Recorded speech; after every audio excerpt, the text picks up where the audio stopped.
My name is Michael Williams, founder of the Start Speaking Training Center and creator of the Pro 90D speech system. And I just wanted to share in this brief video with you a few points about the importance of practice, but practicing under pressure. And let me just tell you what I'm talking about. If you followed any of my other videos and you've seen any of my programs or anything like that, you're going to notice that it is all primarily based on creating a new speaking style, right? That I believe and that I know based on experience and based on neuroscience as well, that in fact, it doesn't matter how long you've been stuttering, if stuttering is genetic or not, that in fact, stuttering is a disfluent way of speaking, right? So it's a way of speaking, and whatever caused it or triggered it, it's still a pattern of speaking. It's also a pattern of thinking. It's a way that we think. And you can attest to that sometimes you actually anticipate stuttering, you tell yourself you're going to stutter, or you know that in this situation I'm not going to be able to say that word. That's your thinking, right? But we also know that our brain is able to rewire itself, that it's able to develop and establish neural pathways, neurological connections that enable us to create new patterns of behavior and new patterns of thinking. Disfluent speech is a way of speaking. It's a disfluent way of speaking. What you can do is you can create a new, more fluent, smoother, and confident pattern of speaking and way of thinking. So we're not saying that we're going to go in and take out stuttering, cure stuttering, or fix stuttering, or even treat it. We're going to simply create a more dominant pattern, way of speaking, a more dominant style of speaking that's smoother, that's more fluent, that's more confident, right? We got to create that. And that this creation process takes time, it takes work, and we use modeling to help us along that way. Modeling is one of the tools that we use, modeling. And I invite you to go through my videos so that you understand what modeling means, some of my earlier videos, in fact. Now, let's get to what I said earlier on in the video, and that is that you have to practice. If you want to develop a new pattern of behavior, a new skill, speaking is a skill. It's a pattern. It's also a skill. And because it's a skill, it's something that you and I can what? Learn, right? Because it's a skill, it's something we can learn. This should give you hope and confidence that you're not stuck with this, right? And the impact of it for the rest of your life. In fact, you can develop new skills. You can develop new patterns of behavior. You can do it, absolutely. So, in order to develop a new skill, you have to know what the skill is, you have to know what it is, and then you have to practice it, right? And so we look to a model to help us practice it. We look to someone to teach us or train us on how it is that we are supposed to speak. And you can do that on your own by looking for someone and patterning your speech after them and practicing on a daily basis speaking in the same way that they speak. Obviously, it should be consistent with your personality and so forth, but this is how we do it. One of the things that has to happen, though, is you can practice by yourself and get to a very high level, a very fluent level, but then when you go out in actual real life situations, often all of that goes right out the window. Someone says, okay, this doesn't work. Now, here's what's happening. As we go out in different situations, answering the phone, introducing ourselves, let's just say those are two, answering the phone, introducing ourselves, our brain recognizes that situation. Our eyes, our ears, we see the situation. Okay, the phone is ringing, right? Or I'm getting ready to introduce myself. And we recognize this pattern. And what this does is then the brain goes in And it says, how do we respond or behave in this situation? What have we learned, right? And unfortunately for many people, what it's learned is, I'm going to get stuck, I can't answer the phone, I'm going to block, I'm going to stutter, or whatever. I can't say my name. It's okay. That's how we're supposed to behave. So whenever we go to answer the phone, nothing comes out. Whenever we go to introduce ourselves, we get nervous and nothing happens. Why? The brain has recognized that situation, right? That situation becomes a trigger for a routine, and the routine is stammering, stuttering, not being able to say our name, getting nervous. It's a routine, it's a habit, it's a pattern, right? So what we have to do is we actually have to go in and we have to change the routine. We have to change the routine. The trigger is there, that answering the phone, introducing ourselves. We can't change that. But what we can do is change the pattern of behavior. So we look at this pattern like it's a skill, and we say, okay, how is it that I can speak more smoothly, fluently, and confidently in these situations? How is it that I can do this? Well, you create this new style of speaking, and you practice it, but then you have to actually go out and put yourself in those situations where the brain now recognizes we're in a real situation now. We're not at home practicing, we're not in the car, we're in the real deal right now. So now what? Okay? So what probably will happen is if you've been practicing enough by yourself, you'll get out into a situation and you might mess up, you might fail. You go, okay, this doesn't work. No. Remember, it takes the brain time to grow, right? To develop these pathways, these connections. It takes time for you to develop muscle, right? It doesn't just happen overnight. It's the same thing. It takes time for your brain to develop this new way of communicating in this situation. So you have to keep putting yourself in this situation in such a way that your brain recognizes now that you can do this successfully. So how do you do this? Well, one of the things, I'm just going to give you an example and I'm going to tell you why we do it this way. For example, answering the phone.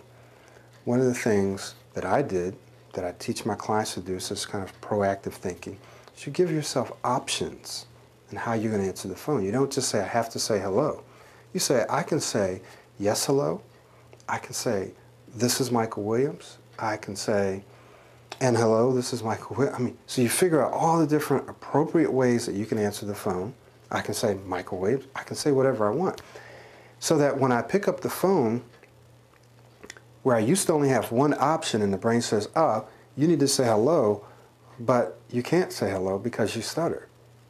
Well, now I pick up the phone, and because I've been practicing all these other ways, number one, the anxiety is reduced a little bit because now I have options. I'm not stuck with one way. So maybe I wanted to say hello, but then I say, okay, let me just say yes, hello. Yes, hello, right? And in that instant, because you have those other options, your brain says, oh, this is a different way of answering the phone. We can do that. We can answer the phone that way. And you just keep doing it, and then you replay that success. You say, aha, I was able to do that. And then you just keep replaying that success. You tell yourself, I always answer the phone easily and well. You tell yourself that because what's also going on is a pattern of thinking. I always stutter when I answer the phone. So you don't want to think that. You have to reprogram yourself, re-encode your brain with this new affirmation, if you will. So you tell yourself, I always answer the phone easily and well. Then you give yourself options to how you answer the phone. I had a young lady who I worked with for several months. She's doing very well now. She's in India. I think she has her own business now and everything. But before she was going to get a job, and she had problems even answering the phone and setting up the interviews on the phone. Once she got past that, she went in, and I said, make sure when you go in and they ask you your name, that you don't just try to come out and say your name, because she struggled with that. I said, in that situation, you're going to need to probably use some introductory words or phrases. He says, well, why should you have to do that? Well, follow me here.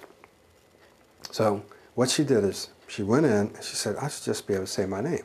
She couldn't say her name. Never even made it to the interview. everything just went downhill from there because she couldn't even say her name. One time she gave a different name. So when I talked to her, we did kind of an after-action review, and I said, okay, so what happened? I said, how did you introduce yourself? Well, I tried to say my name, and I couldn't. Aha. The next time, use an introductory phrase. I said, okay. I said, find a phrase that you know you're going to be able to say. Some people say, well, I can't even do that. Well, you can. So she went in the next time, and she said something like, yes, well, my name is, whatever her name was. So she added a couple of words. She was able to say her name fine.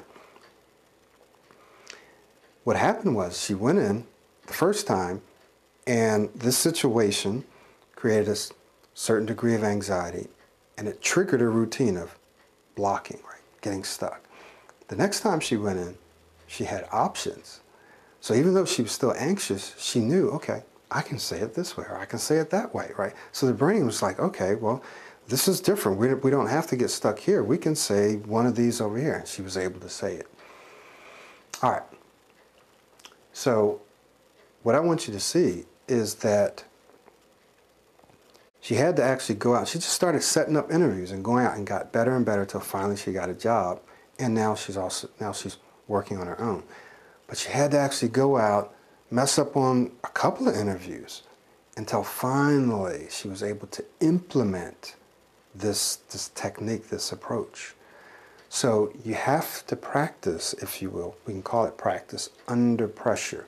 You can practice by yourself, but you literally, if talking on the phone, if interviews, if introducing yourself, you literally have to go out and have options for how you're going to do that, and then you just have to go do it.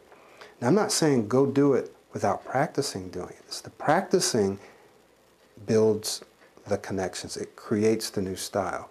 Then you go out and you actually practice using what you learn. And chances are it might not even work the first time, or the first few times, but you just keep hammering away at it, and eventually it is going to work. And often it does work, right? It may not be as good as you like, but it does work better than before. And then you just keep expanding at it, increasing it. Okay? And sometimes it doesn't work the first time or the first few times, but you just keep doing it and finding out, okay, what do I need to do? How do I need to say it? What do I need to think about? How do I need to, so that I can introduce myself? Let me try this, let me try this. Give yourself options. Okay, so there's no easy way, there's no easy pathway between where you are now and where you want to be. You have to go through practicing under pressure, performing under pressure. You have to go through that. If you just try to practice by yourself and then go out once and use it, chances are it's not going to work. So then you say, okay, well, I don't want to go through that embarrassment anymore. Then you're going to be stuck where you're at for the rest of your life. I'm going to be blunt.